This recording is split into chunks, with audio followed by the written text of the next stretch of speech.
my name's Emily and I'm a children's speech and language therapist at Chesterfield Royal Hospital. In this video, we're going to look at easy and practical ways we can help children to develop their vocabulary. The activities that we're going to talk through in this video are aimed at children between the ages of 3 and 6 years old, but they can also be used with older children who have difficulties retaining new words or retrieving words. It's important for children to develop an understanding of words and how words and objects are similar, but also how they're different, because this helps them to store words in the most effective way. And when words are stored accurately, it helps them to retrieve words and retain words more easily. The activities that we're going to talk through today not only help to develop the number of words that your child has and the language that's linked to those words, but they can also help to develop their word finding and word retrieval skills.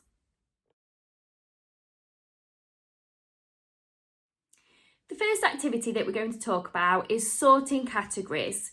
And for this activity, you can either use real objects from around the house, or you could use the pictures provided by your speech and language therapist. The aim is for the child to be able to sort items into different categories. So you could look at food, animals, items of clothing, transport, for example. And to start with, you just want to choose 2 categories and find items which would go into each of those 2 categories.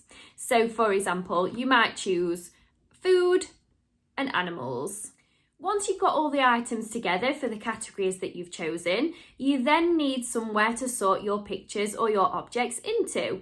So you could use the written word and you could encourage your child to draw a picture onto these, or you could use 2 boxes or 2 bowls or 2 bags. Once you've got all your items or all your pictures and you've got somewhere to sort your different categories, you might say something like, I'm going to put all the food in this box and all the animals in this box. And it's helpful to start with one thing in each category as well. Then you can encourage your child to have a go and sort the items out into the correct pile.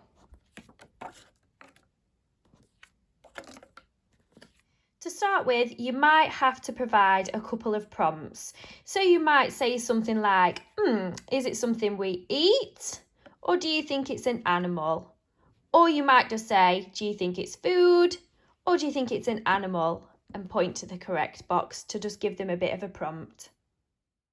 Once your child becomes familiar with this activity, you can start to break the categories down even more to help them really concentrate on words. So for example, I might do farm animals versus zoo animals. And I might say something like, monkey, does it live at the zoo or does it live at the farm? You could also do fruit versus vegetables, or warm clothes versus cold clothes. At this stage, you can also encourage your child to sort objects or pictures based on where you might find them. So again, I've got 2 boxes with items clearly for bathroom and for kitchen items. And I'm going to encourage our child to sort them out based on whether we might find them in the bathroom or in the kitchen. And again, you can give some prompting. So you might say, do you find it in the bathroom? Or do you think you might find it in the kitchen? And your speech and language therapist might also have sent you some pictures like these ones to help you to sort items based on where you might find them in the house.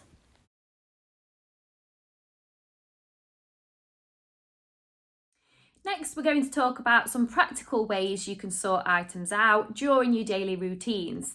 So the first example is when you're unpacking your shopping. So you've just got back from the shops, you've got all your bags ready. You might encourage your child to take an item out of the bag. You might encourage them to name it and then show you or tell you where it goes. So for example, milk goes in the fridge, apple goes in the fruit bowl. When you're putting your washing away is another really good example. So you could encourage your child to take an object, to tell you what it is, and then for them to tell you or show you where it goes.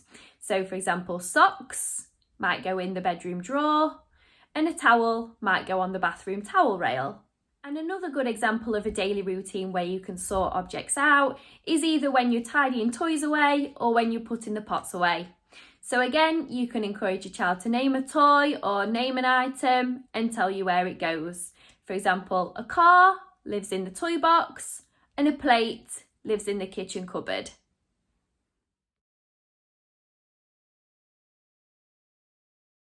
So the next activity that we're going to look at is word webs.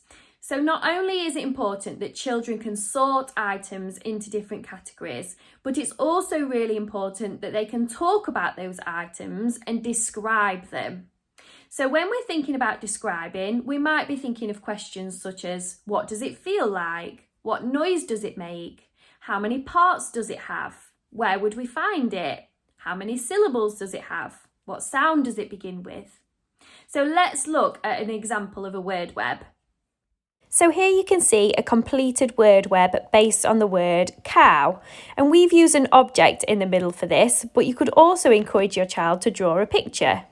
And to describe the word, we've thought about lots of different things, such as where we might find it, or what sound it begins with, how many parts it has. And to start with, you might have to ask these questions to the child to act as a bit of a prompt. So you might say, where might we find it? Or you might give them further prompts by saying something like, do we find it on the farm or do we find it in the sea? Eventually, you might see if your child can describe the word all by themselves without you having to give them prompts or ask them questions. And it's a good idea to make a bit of a list of all the words that you've done word webs for, or maybe even make a bit of a word bank. And then at the end of the week, or perhaps at the end of the half term, you can revisit those words. And this will really help with your child's ability to retain those words. You can also use word webs in school to pre-teach vocabulary to children. So if you've got a topic coming up, there might be some new words in there that your child isn't familiar with. So let's say you're going to be learning about ancient Egypt. Before the topic starts, you might introduce some of these words to them. So you might take Egypt, for example, and think about what category it belongs to. Well, it's a country. What sound does it begin with? It begins with the letter E. How many syllables does it have? Egypt. 2. And you can break those topics down even further by introducing words such as mummies or pyramids. What shape is it? It's a triangle or a pyramid shape. What colour is it? It's a goldy, sandy, yellowy colour. And breaking down those topics and pre-teaching those words to children before the topic starts can really help them with retaining those words and then being able to retrieve them more easily.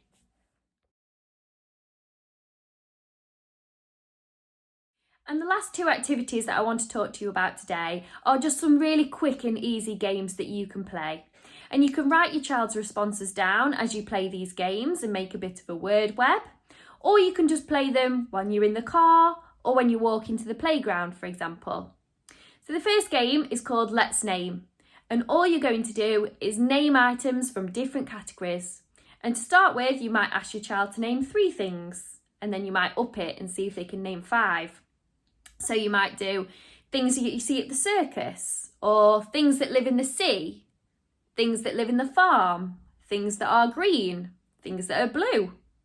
So it's a really quick and easy game to play. Your speech and language therapist might also have sent you some cards like this one, which are for the game Let's Name, and you could play it as a bit of a turn-taking game by halving the cards and quizzing each other. And the final game I want to speak to you about today is a game called I'm Thinking Of, which is also the same as headbands if you do have that available. And again, this game helps to target categories and also describing items. So I might say something like, I'm thinking of a type of transport. It goes really fast, it runs on tracks, and it stops at stations. And the child will then guess what I'm trying to describe. And again, you can take it in turns to give descriptions to each other. Your speech and language therapist might have sent you some cards which look like these ones, and these have some prompts on them and some descriptions. But if your child is getting really good with their vocabulary knowledge and their categories, then perhaps you might see if they can think of something themselves without using the cards as a prompt. So hopefully this video has given you some ideas that you can do to support children's vocabulary development and support children who are having difficulties either learning new words, retaining words, or retrieving words. If you have any questions, please do get in touch with us and we would be more than happy to help.